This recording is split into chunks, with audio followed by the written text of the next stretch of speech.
ಫೋಟೋದಲ್ಲಿರುವ ಈ ವ್ಯಕ್ತಿಗೆ ಕೇವಲ 21 ವರ್ಷ. ಇವ್ರ ಅಪ್ಪಗೆ ಕ್ರೋನಿಕ್ ಲಿವರ್ ಡಿಸಾರ್ಡರ್ ಇದೆ ಅಂತ ಗೊತ್ತಾಗುತ್ತೆ. ಯೂಶಲಿ ಈ ಡಿಸಾರ್ಡರ್ ಇರೋರಿಗೆ ಸರಿಯಾಗಿ ಕೂತ್ಕೊಳ್ಳೋಕ್ಕಾಗಲ್ಲ, ನಡೆಯೋಕ್ಕಾಗಲ್ಲ. ಇವ್ರ ಹೆಲ್ತು ಸ್ವಲ್ಪನೇ ವೀಕ್ ಆಗೋಕ್ಕೆ ಸ್ಟಾರ್ಟ್ ಆಗುತ್ತೆ. ಇದನ್ನೆಲ್ಲ ಇವ್ರ ಫ್ಯಾಮಿಲಿ ನೋಡಿ ತುಂಬಾನೇ ಅಪ್ಸೆಟ್ ಆಗ್ತಾರೆ.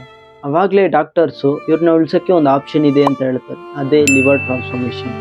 ಕ್ಲಿಯರಾಗಿ ಹೇಳ್ಬೇಕೆಂದ್ರೆ ಬೇರೆಯವರ ಲಿವರ್ ತೆಗೆದು ಇವ್ರಿಗಿದ್ರೆ ಇವ್ರ ಪ್ರಾಣ ಉಳಿಯುತ್ತೆ ಅಂತ ಹೇಳ್ತಾರೆ. ಅವಾಗಲೇ ಅವರ ಮಗ ನಾನು ಆ ಲಿವರ್ನ ಡೊನೇಟ್ ಮಾಡ್ತೀನಿ ಅಂತ ಹೇಳ್ತಾನೆ.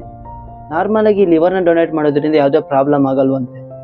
ಲಿವರ್ ಡೊನೇಟ್ ಮಾಡಿದ 5 to 6 ವೀಕಲ್ಲೇ ಆ ಲಿವರ್ ಮತ್ತೆ ಡೆವಲಪ್ ಆಗೋಕ್ಕೆ ಸ್ಟಾರ್ಟ್ ಆಗುತ್ತಂತೆ.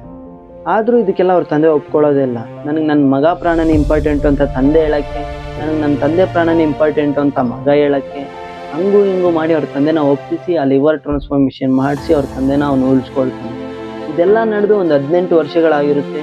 ಇದುವರೆಗೆ ಅವ್ರಿಗೆ ಯಾವುದೇ ಪ್ರಾಬ್ಲಮ್ ಬರ್ದಿರ ಅವ್ರ ಲೈಫ್ನ ಹ್ಯಾಪಿಯಾಗಿ ಲೀಡ್ ಮಾಡ್ಕೊಂಬರ್ತಾರೆ.